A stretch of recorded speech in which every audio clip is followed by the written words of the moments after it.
Are we free to speak on both of these nominees or just Mr. Kasubhai first? It's your pleasure, whichever you Thank wish. you. Thank you. All right, I'd like to, I'll be brief. Couple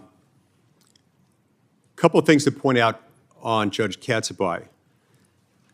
This wasn't just a passing comment.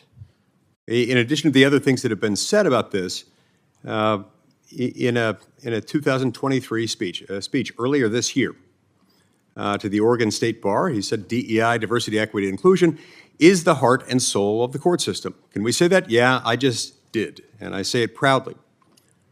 So it's not just that he talked about that, and it's not just that he also said that we said this 2 years earlier in the Oregon State Bar Bulletin.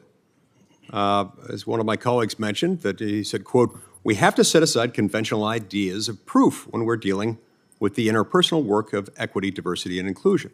These two things taken together. Look, there are a million things that you could identify as the heart and soul of our judicial system. The rule of law, hundreds of years of Anglo-American jurisprudential tradition, the Constitution, our laws, the people, the personnel, the attachment to the rule of law itself. You could identify the heart and soul of the judicial system in a number of different ways.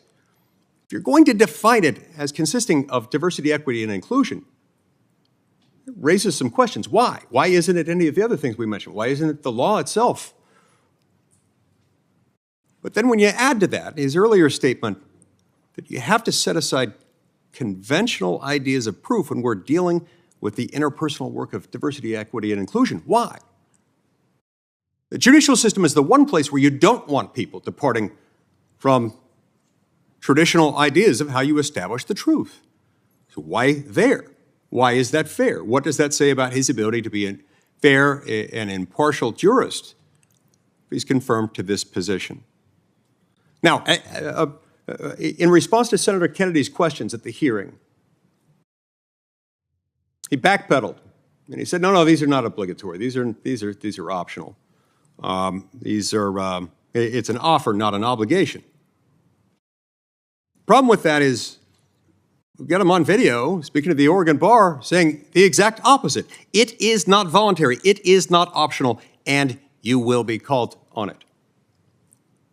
What does that say about his willingness to be fair and impartial to litigants and lawyers alike in his courtroom? All of this, together with his obsession with the writings of Ibram X. Kendi, which are themselves in so many ways, some of the writings,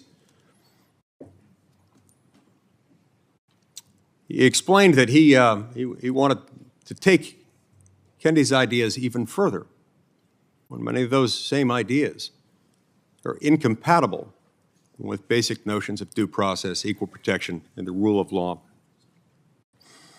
I've also got some concerns with Judge Lee. Although Judge Lee hasn't published her radical beliefs quite as prolifically as Judge Kasubhai, she's no less radical. She authored an article in the Hastings Race and Poverty Law Journal in 2010, criticizing the methods that prisoners use to separate men and women.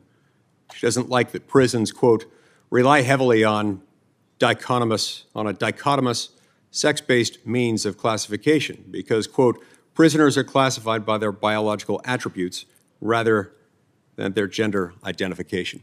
Yeah, there's some really good reasons why we have historically done that, reasons that have to do with the safety of prisoners, particularly the safety of female prisoners.